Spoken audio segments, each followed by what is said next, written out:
Hey everybody, welcome to Work in Progress, the show from Reno Collective about work life and everything in between. We're back again this week after a little break from St. Patrick's Day. My name is Colin from the Reno Collective. And I'm Rachel from the Reno Collective. And yeah, we took a little bit of a break to celebrate St. Patrick's, but really it was to celebrate and commiserate our 1 year anniversary. And we healed. It was a healing week. So, Definitely. but we did discover, and I told Colin I was going to say this, that is official. Hereby declare that every single episode that we do of the show will include a mention of James Clear's Atomic Habits book. So just to make that completely official, it looks like we're mentioning that. I think we need to get Atomic Habits shot glasses. That need to be a thing. Oh, there we go. James Clear, if you're listening. Yes, we'll put in a note to James. Well, first name basis. No. Jim. I bet he goes by Jim. But yeah, today I think we'll get into the more, quote unquote serious topic first. And we have some fun topics to talk about today. But it's something that I've noticed just more and more in terms of like the number of data breaches that I've been getting emailed about, like, hey, we saw your information was in this data breach and this data breach. And some of the services are out there now that will tell you. Sometimes, the services themselves are required to tell you when that happens. But like I use Credit Karma and some other websites that track like my credit score, but they also let you know like, hey, some of your passwords and email address was found in this data breach, so you should go check on that stuff. So see, I always wonder about those. I'm like, so wait, I give you all my information, then you tell me if something goes wrong? Yeah, with Credit Karma, so these data breaches are usually released like in terms of like someone hacked it and literally put it on the internet, and so some companies go out and they take what was sold or made available for free, and sometimes it's in clear text like email addresses or addresses or names, things like that. And so if you're getting an abundance of emails, scam calls, all that kind of stuff, it's probably because of data breaches. But also, I think that there's also been an uptick in these things because of lockdowns and quarantine and all this stuff. A lot of the normal ways of scamming have gone away and they've gone fully online. And the number of emails that I've gotten where if I send you 1 Bitcoin, we'll send you a vaccine are ridiculous. Oh, wow, I've never gotten those. I've gotten a lot of like, oh, we can get you to the front of the line and all that kind of stuff. And so what we're going to talk about today is not the social engineering and scamming portion of this, but it's the secure password side of this, the how to keep yourself safe. Because from the scammy little scammers in their grandmother's basement. Yeah, well, and unfortunately these things, they must work, right? And a lot of times the same thing that we see with like misinformation online, a lot of people see it online and they think it must be true, and why wouldn't this person be trying to help me? And it's we get this a lot even for the collective. We get a lot of people who want to help us fix our website unprompted, and like the language is just slightly off where you're like, I didn't ask for this, I don't want this. And you have to be very careful with what you reveal if you respond. I picked up the phone the other day because I was waiting for a call from the car, for my car that was in the shop. And it was someone who was like, they knew my name, they obviously knew my phone number, and they were just letting me know that they have new flavored medicines available from my pharmacy. And I was like, I have no idea what you're talking about. What? And I just hung up on them. But yeah, it was definitely not a legit call. So basically, these data breaches are going to happen. So if we assume that they are just going to happen, how do we protect ourselves? And so there's an article that I'm going to actually link in chat here, and I don't think Restream really likes when I put it in there, and it probably didn't. Yeah, okay. So this is a post from I'm going to mess up his name, but Pani Karan. And this is not something that they invented. This has definitely been something I've found some mentions of different password apps from like Cornell and some other like security researchers looking at this concept of just the actual password manager was called a Horcrux. But what we're going to have fun with today is just talking about this idea of creating a Horcrux for yourself. But before we can do that, we got to jump into just basic password hygiene, because if you don't have that, then anything you do here isn't really going to make sense. So what's the first one? Okay, so I just love the term password hygiene, by the way, because that really like made me all of a sudden feel really dirty when you first said it, because it was like, oh God, you know, the password thing that we use has been telling me that they're not that strong, and it's gone from not strong to now it's like, I think they might use the word pathetic every once in a while. It's that bad, and I know I need to change it.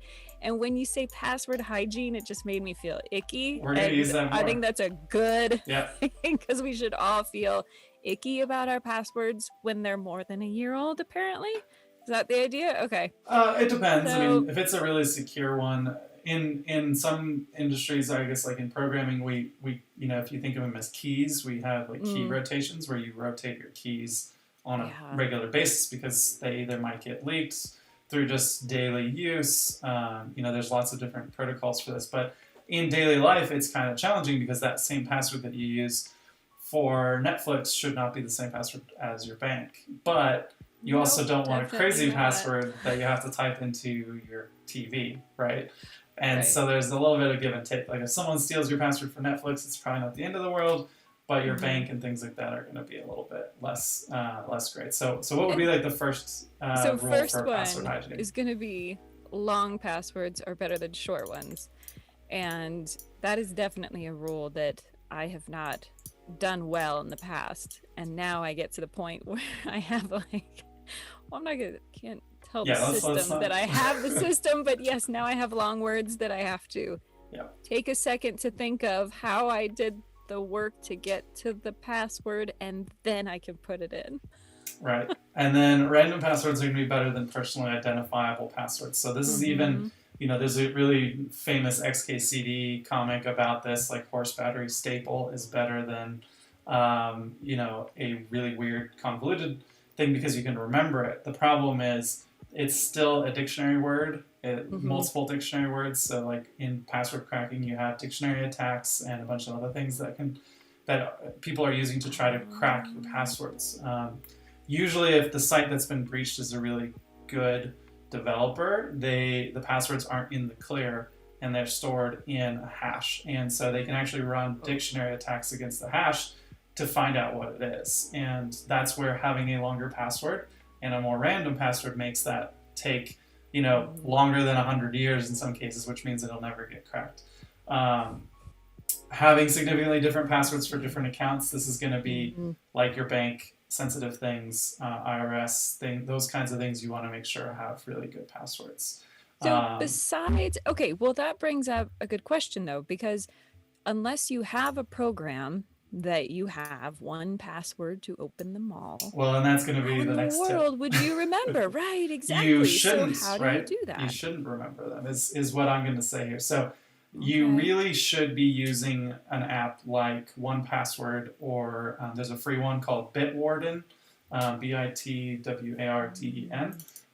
What I would also recommend here is definitely look at the reviews of any password apps that you're using, know where it stores your passwords.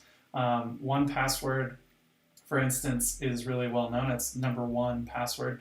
Really popular with Mac users, but it's now, I think, also on PC and on your phone and stuff like that. And it has a master password that then generates and creates passwords. So like for me, if I log into 1Password, I see like 1,000 different entries for different passwords. Some of those are really old and I haven't gone through and cleaned them out, but you can tag them. I have collective passwords, I have work passwords, I have personal passwords. But what's nice is that I have one super strong password to get into that.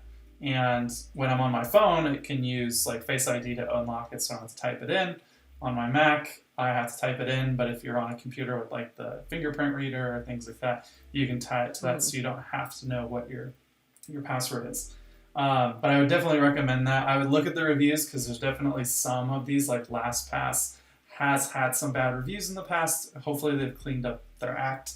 LastPass, Dashlane, there's a whole bunch of these. I'll post them in chat. So I'm gonna okay boomer this Mm-hmm. and say, so I'm assuming they got bad reviews because they got hacked. It Like, really what depends happens on. when one password gets Right, hacked? that's a concern, right? So that's where you want to look and read up on how and what they do as far as encryption on Mm. their end, because even in our case, so like I used to use one password only with myself, and it was never on the internet. The problem there is if you want to share passwords between teammates, you do not want to have a Google spreadsheet with passwords in it, right? Because that's insecure. Right, maybe not So label it passwords either. yes. So I'm not going to share what we use, but we use a password system where they offer. Oh, I mean, I guess it's going to be pretty obvious, but one password offers a Teams plan, and so we Mm-hmm. are on a one password team, and there's Mm-hmm. a team vault, and then I have a personal vault. So my Mm-hmm. personal vault is actually not stored on one password servers. But the Reno Collective one is, right, and so Mm-hmm. yeah, letting the world know it's like a little bit of data leaking out there that like yes our passwords are stored on one password but we trust one Right. password and have done due diligence on that. um, Huh. and they offer other ways of doing it. You can store your password vault in Dropbox instead, but then now you have to trust Dropbox.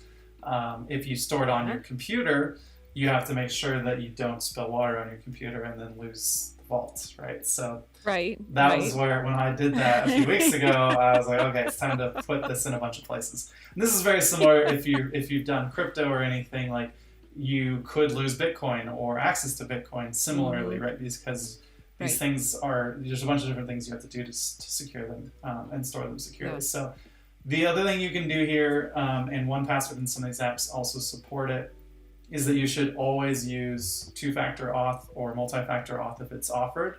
So that might even Mm. just be a text message or using an app like Authenticator, where it creates those little codes for you. And yes, it adds Right. an extra step, but at least that means if someone else gets in, you're going to get an email saying like, "Here's your code." You know you're not trying to log in, and you know that something is wrong. Yeah. Yeah. Exactly.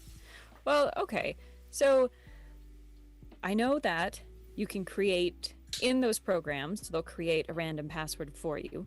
So, what are some of the things like the Horcrux Yeah. example? What are some of the ways that you can create your own to make that randomness that isn't dependent on, well, like dictionary? Yeah, so I mean, most of these apps, when you sign up for a service or when you go in there, you can click generate a password and it will create it and fill it in for you.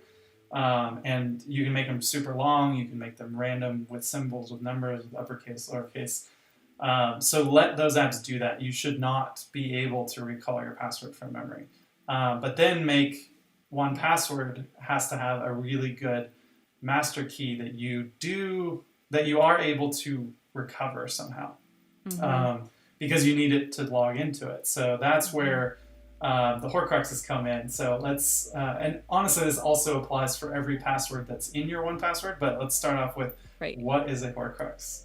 Yeah, Do you want to exactly. explain? Okay.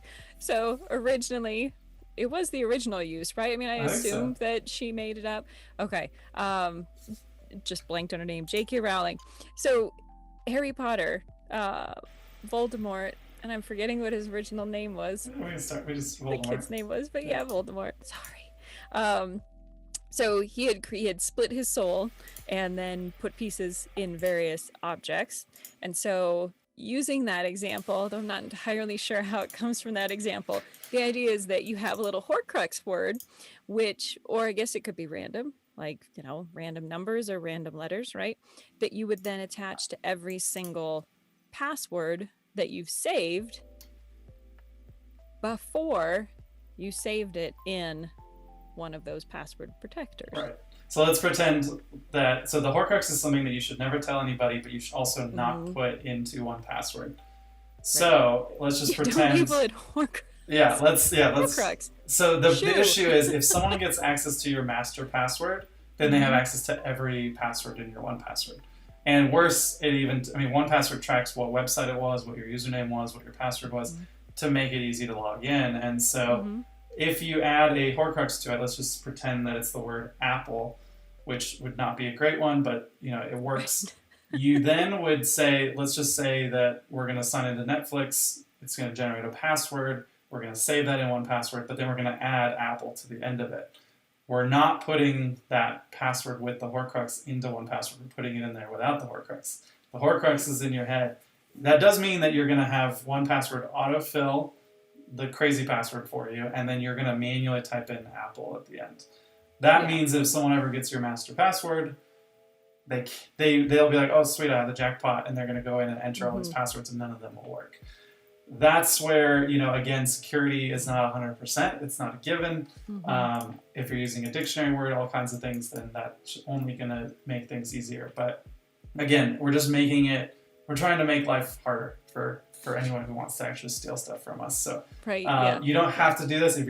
If you're not at least doing some of those basic hygiene things we just talked about, we'll just keep using the word hygiene to make sure that you feel dirty or clean. What's really cool about 1Password, I've been using it for a long time, is that they have something called Watchtower that also does the data breach stuff. So they know, and they're watching the data breaches, and they'll let you know, like, hey, by the way, this email address was found in a data breach. You should update these passwords that you're using.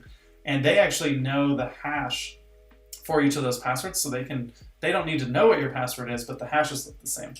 And so they don't know what your password is, but the hash is the same, and they can say, you're using the same password in 100 places, Rachel, you need to go update this. Interesting. Right. So I think what we need to have is a key rotation day. And we can do this online, and really it's just the time to sit down and go through your passwords and, do a little bit of life maintenance on that. So, but I think it's one of those things that, like, even worse than getting your oil changed, like, people just don't do it when they're supposed to. And by the time you know that you need to change it, it's too late, because you're probably not going to change it unless you find out that someone's gotten it. So, yeah, exactly. And then you change it, but you haven't changed all the others. And if you've had the same one, which I learned a while ago not to have the same one. Watchtower at least makes it easy for you, so you don't have to do them all at once. You could just get through them, and then, if you have a lot that you need to update, you can go through and do that. That's kind of beating the password thing to death, but really it's just more confusing and complex is better. Granted, exactly. Have a little fun with it. I love apps now that do the sign in with your phone and things like that, where you can take a picture of the QR code and then enable it on your device. That way, they're encouraging you to have a strong password. You don't want to type in a 20-character password on a little Apple remote or whatever. So, apps are definitely making it easier, and if you can go through and at least make sure two-factor auth is turned on, make sure you have good passwords, then you're going to be set. So then you're set. Yeah, exactly. And then a lot of them also give you a little key that you're supposed to print out and save in a safe place. Correct. Yeah, those are your backup codes in case you forget your actual code. Correct. Right, exactly. Yeah, we can talk about this all night. And then you need to buy a safety deposit box or a tiny little safe, and then put that piece of paper in that little safe. And remember that password. Cybersecurity and physical security is very important. So, and this is something that if you're working at a company, running a company, that you need to think about. If you're working with clients and I would say social media consulting, things like that, where you're logging in as customers and managing their accounts. Facebook makes it so that you can do all that from your own account now. You don't have to have Instagram passwords for others. But if you are, in my case with clients in the past, I would need to have logins for some of their services, and that's where having different vaults for different areas is important too, because if I get compromised personally, I'm not compromised professionally, and vice versa. So something to think about. Back in the day, I had a plastic sheet cover that had a piece of paper in it that showed every single social media account that I worked on for clients. And it was I guarded it with my life, but really? I think Barnes & Noble still sells a little agenda that says passwords on it. Yes, it does. So not a endorsement for the Barnes & Noble password manager, but definitely look out at some of these, and if you don't want to be paying for a service, Bitwarden's definitely worth looking at, and check it out. I have not used Bitwarden, so it's not a good thing or a bad thing. I just have been using 1Password. And just is there, it's a lot of work to change. So All right, now we have a fun, lighthearted one. And this actually stemmed from a conversation that we had a couple weeks ago that was random, which is actually centered around Easter. And this is about licorice. So Yeah. my Overrated, favorite, underrated. yeah, overrated or underrated? I think it's underrated. And you can only buy the bag of all black jelly beans in the weeks prior to Easter, which is just sacrilegious as far as I'm concerned. So you gotta stock up. You gotta get the big Costco bag. Yeah. So after a couple of months, they're like solid. Yeah. I'm sure that we have technology to preserve these, but I'm gonna say I need to go back and try black licorice because growing up I did not like it. But I would say licorice is underrated. I would agree with that. There's obviously red. There's all kinds of colors of licorice now, but red is good. I'm a fan of they're like not. I don't know if everyone would call them red vine. I wouldn't know if everyone would call like sweet tarts and things like that now have their own licorice type things, but sour patch licorice and it's like they're the sweet tart jelly beans. Yes. Have to say those are great, but they're like a vine. It's like Twizzlers. Yeah, sweet tart ropes. Twizzlers, and Twizzlers are disgusting, and they're not licorice. They're just in the shape of licorice. It's sugar in the shape of licorice. Yeah, exactly. But our conversation veered into like the flavor. So like aniseed and things like that, caraway seeds. I mean, somebody was I think it might have been Jamie. We had Jewish rye bread, and so there's a real strong, it's got a lot of the rye and the caraway and everything in it, and so there's like that slight licorice flavor. And I didn't really taste it, but fennel, like I love fennel. I prefer it like the raw vegetable and like salads and things, but you can also cook with it and do all kinds of things. But I like that flavor. I don't know, it's like bright, but it's one of those things that I wonder, because I believe, I might be wrong and it might have been just an urban legend on the internet, but there's a genetic component to whether you like cilantro or not. Yeah. And it tastes horrible or it tastes good. It has nothing to do with whether you have an allergy or not. And I wonder if licorice is one of those things that, like, you are just genetically predispositioned to liking it or not liking it. So cilantro tastes like soap to me growing up. Really? But it's not so much now, which is why I think I need to try some more black licorice things, because we actually got fennel in a farmer's basket thing a few months ago, and I don't think I would just eat it by itself, right? But we put it in ramen and some other things, and it was really good. Like, I was not expecting it, because it's like, I know I don't like black licorice flavors or that anise flavor. Right. But I think my palate's evolving, or just, this definitely happens. Trained. People do get allergic to and or gain and lose those sensitivities and things over time. So, because cilantro, again, I'm not going to eat it by itself, but it doesn't have the same effect that it did when I was growing up. It definitely was like instantly like, no, I cannot eat this. So. Oh man, I would put cilantro, like I forego putting like lettuce or whatever in a taco and just cram it full of cilantro. Like, I don't know if I'm at that point. But actually, does Milo like cilantro? Because I have also heard it's tied to redheadedness as well. Oh, I'll have to try that. I don't know. He's generally not pro green things. Yeah. So we'll just chalk that up to being cucumber a kid. Good. Yeah. Probably stick to the red licorice. Yeah, no, definitely Twizzler fan, I'm sure. I'll have to find that out. That'll be our next episode. No, we're just talking about gingers. Milo taste testing. Exactly. There's all kinds. There's pain tolerance, cilantro, and licorice. Those are 3 things to experiment on gingers. So. Yeah, exactly. Awesome. Get some 23andMe going and we're gonna find out what our... Gonna have to get some licorice, get some jelly beans. 'Tis the season.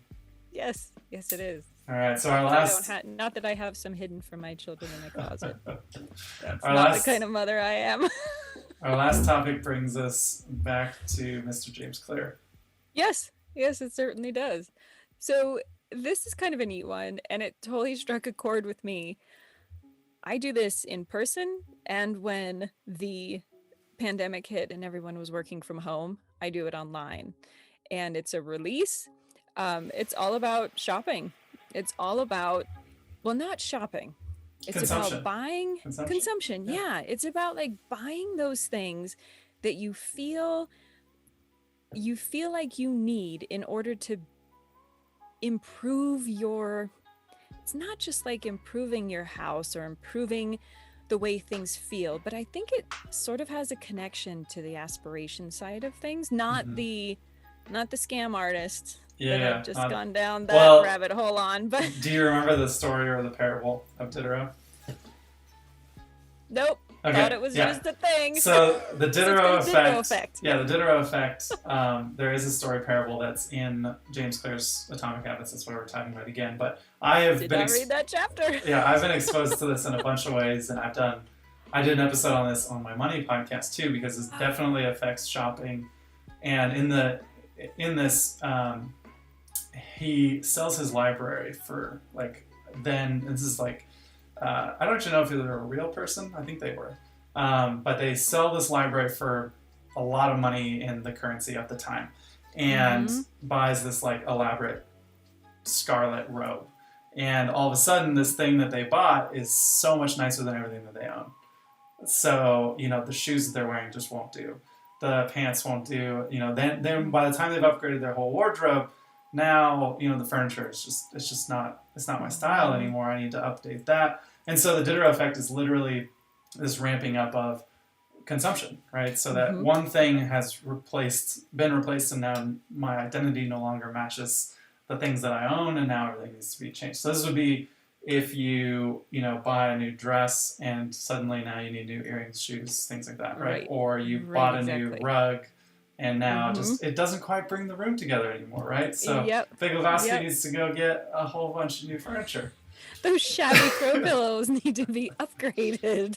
Yeah, so you're going to carry a carpet around. But basically, there's a few things that we'll talk about to reduce this, but it is a natural thing that we want to better ourselves, and sometimes buying something is what we think a quick way to better ourselves.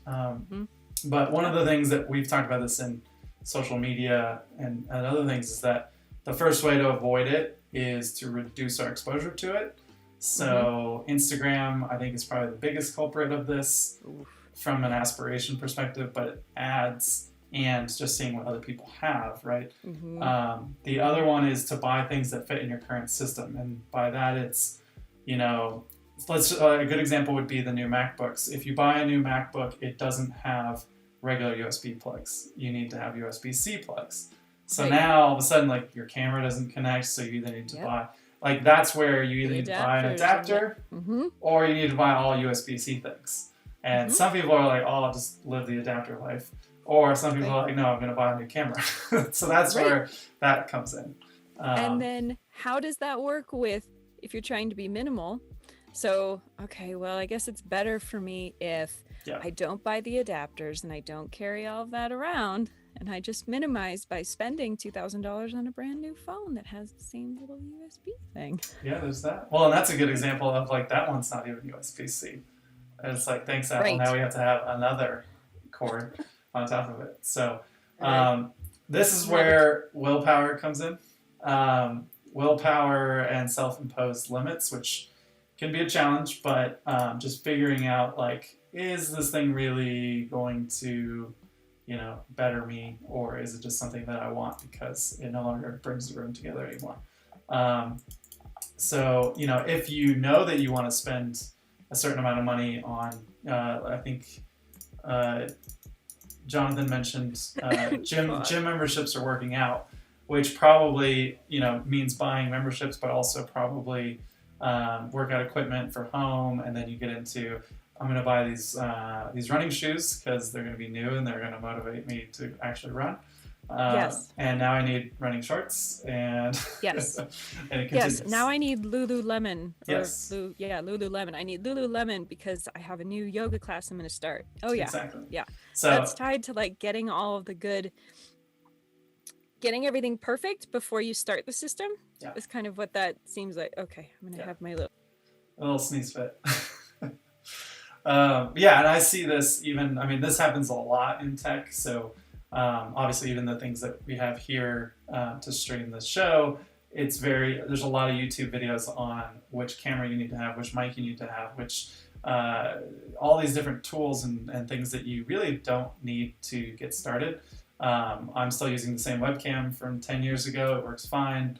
But I do have a new camera over there that doesn't yet plug into this computer. So Yep. in my case, like, I chose to do that, and I didn't go for like the crazy expensive end. I went for the next level up from where I'm at. So I think that's probably another thing to think about, is that you have to be careful when you jump from where you're at to like 10 steps ahead, because now you have to fill in, or you feel like you need to fill in those other 8 steps. So I have this from my father. I have a problem where it's like the joy is in finding the deal. So for me, rather than Instagram, I don't get trapped in Instagram, like the beautiful things. I might see something that I like, and then I'd Google like, dollar store hacks for best home office ever. Like, No, that works. All the wrapping paper that costs $1, and then wrap the magazine file in the wrapping paper, and then put the plastic over it, and then you've got this perfect, beautiful thing. And then, but I'm still paying for something. And so I end up feeling there's like a sense of satisfaction with, I purchased this thing, it was such a deal, but then if it doesn't last, so then I should splurge and buy a better thing, and then that will actually feel better. Yeah. So then I end up with a bunch of dollar store crap, which is not always dollar store crap, or not everything from the dollar store is crap, because I'm a big believer in it. Not the premise, but getting stuff from it. Yeah. So it's like a weird, like there's an element of I'm bettering myself by having spent less, and then using something for not necessarily its original like I've bettered the product, and I bettered myself, because I didn't spend $10, I spent $1. Yeah. Well, at the end of it, probably like 3. So yeah, like it's like Diderot 2.0 maybe. Well, I mean, what you're talking about is also why minimalism, quote unquote, as a movement, there's a lot of quotes out there that being a minimalist is really expensive. And the reason for that is that there's a lot of, if you watch like the Minimalists documentary on Netflix and some of that, it's about owning fewer, better things. But then they're like, I own one chair, and it's a $4,000 chair. And it's like, if you're really into an Eames chair, then cool. But if you buy that Eames chair and then you feel like you need to upgrade everything else to fit your mid-century modern house, like that becomes a challenge. Exactly. Right? So, and if you are a parent of a 5-year-old boy and you have a minimal wardrobe for either yourself or them, you own 3 washing machines. Like, that's all there is. And you probably don't want an Eames chair. No. God. Yeah. I'm like, look, we got a new chair at IKEA from the garage sale down the street. Yeah, but I think that's where a lot of these systems have especially when they have an ecosystem, right? They want you to be trapped in their ecosystem, because you're going to buy, you're going to realize the things that the system doesn't have. But don't worry, we have an app for that, or a dongle for that, or, and even I look around, and I this is an aspiration thing again, but there are desk setups that are gorgeous, but some of them Photoshop their cords out. So they're not even real. It's like, I'm looking at my cords, and I'm like, I could get this expensive, hub that fits under the desk that hides all the cords, but it's actually not. That's not what they're doing. They just took the cords away, or the things weren't even on, and so the cords weren't even there. Yeah, they just photoshopped a picture of the light on. And we've looked at this where, I mean, WeWork is kind of notorious for this, where they don't really want people having stuff on their desks. That's not what work looks like. And so at the collective, it's like, there's going to be stuff on the whiteboards, there's going to be papers, there's going to be cords, right? You aren't going to get away with this, a museum of what work looks like, right? It's not real. Right. It's like, it's not Trader Joe's, like everyone does the same drawing. I don't know how they do it, but they train them somehow to draw the same kind of picture that's in every single Trader Joe's. It is actually going to be different. It seems as though there's an element of that built into some of the clothing companies, where you have like your starting point is Old Navy, then you get to Gap, and then you get what's their next one? Oh yeah, they're helping you to evolve as you start to make more money. Like Banana Republic, Yeah, now right? you Like have to it's go the to the next one. same company and it bounces up. Or like Blue Dot is before Eames, right? Ooh, And Blue then Dot's you have nice. well, yeah, Blue Dot is nice, but then isn't the one below Blue Dot not West, or is it Westville? It might No. There's some, and it's just that like graduating up people. So once you're once you got the nicer coffee table that you splurged on at Blue Dot, then maybe you need to get the chair and then it's just like easily training you. It's an escalator. Yeah. It's all the same stuff. Yes. All right, well that's fun.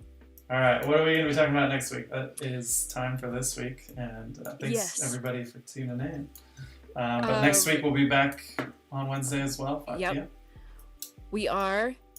I just realized something. Anyway, yes, next week is episode 29, and we are going to be talking about ebooks, Patreon, and ramen. Because my favorite topic. Good. Yes. Yeah. That'll be an overrated, underrated. Oh, absolutely. It'll definitely be underrated. All right, so that's next week. And you can always find us online. We're on most of the social places, but you can catch us live. If you're watching this as a recording, you can catch us live on YouTube and on Twitch every Wednesday at 5 p.m. East Pacific Standard Time. And then you can also find us online at RenoCollective.com. With daylight savings time. Yes. Well, we might get rid of it. Might be one of those states that decides. We'll see. All right. Thanks, everybody. Thank you very much. Zach, good to see you. Jonathan, John, whoever else we've got. Thanks for tuning in. And we'll see you next week. Bye. See ya.